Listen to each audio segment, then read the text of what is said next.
Hello बच्चों, let's read this question. If the circle X square plus Y square plus 2x plus 2ky plus 6 is equal to 0 and X square plus Y square plus 2ky plus k is equal to 0 intersect orthogonally then k is.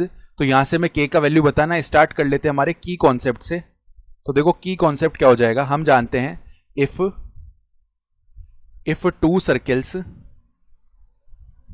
Circles, पहला circle है C1 जिसकी equation है X square plus Y square plus 2g1x plus 2f1y plus c1 is equal to 0 and दूसरा circle है capital C2 जिसकी equation है X square plus में Y square plus में 2g2x प्लस में 2f2y प्लस में c2 is equal to 0 intersect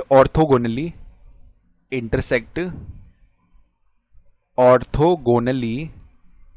तो जो रिक्वायर्ड कंडीशन है वो क्या होती है, 2g1g2 प्लस में 2f1f2, इसका वैल्यू किसके इक्वल आता है, c1 प्लस में c2 के इक्वल आता है। तो देखो पहला सर्किल है उसको कैपिटल C1 बोल लेते हैं, तो यहां से X square plus Y square plus में 2x plus 2ky plus 6 is equal to 0 है। कंपेयर करेंगे तो दिस इंप्लाइज जो g1 का वैल्यू है वो क्या हो जाएगा, 2/2 यानी कि 1 हो जाएगा।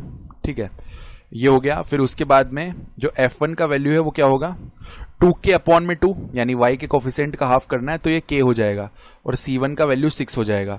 अब देखो C2 सर्किल की इक्वेशन क्या है, एक्स स्क्वायर प्लस में वाई स्क्वायर प्लस में 2ky plus k is equal to 0। तो दिस इंप्लाइज देखो यहां से क्या हो जाएगा, जो हमारे पास g2 का वैल्यू है वो तो 0 आएगा क्योंकि x का तो कोई टर्म ही नहीं है। f2 का वैल्यू 2k/2 यानी k के इक्वल आ गया और c2 का वैल्यू क्या आ जाएगा, k।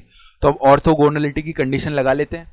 तो 2 मल्टीप्लाई में g1 का वैल्यू 1 है, मल्टीप्लाई में g2 का वैल्यू 0 है, प्लस में 2 मल्टीप्लाई में f1 का वैल्यू है k और f2 का वैल्यू k है। तो k मल्टीप्लाई में इधर k हो गया इज इक्वल टू कितना आएगा, 6 प्लस में k।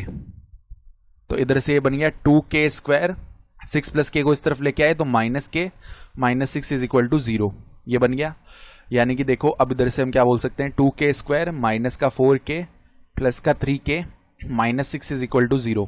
अगर हमने यहाँ से 2k कॉमन कर लिया k माइनस 2 बच जाएगा, प्लस में 3 कॉमन कर लिया k माइनस 2 बच जाएगा, that is equal to 0। k minus 2 अगर कॉमन कर लिया 2k प्लस में 3 बच जाएगा, डेट इज इक्वल टू 0। तो एक तो k का वैल्यू 2 आ सकता है और k का वैल्यू माइनस का 3/2 आ सकता है। तो दो वैल्यूज पॉसिबल है, 2 और माइनस का 3/2। तो ऑप्शन ए सही हो रहा है यहाँ से। I hope you understood this explanation. Best of luck.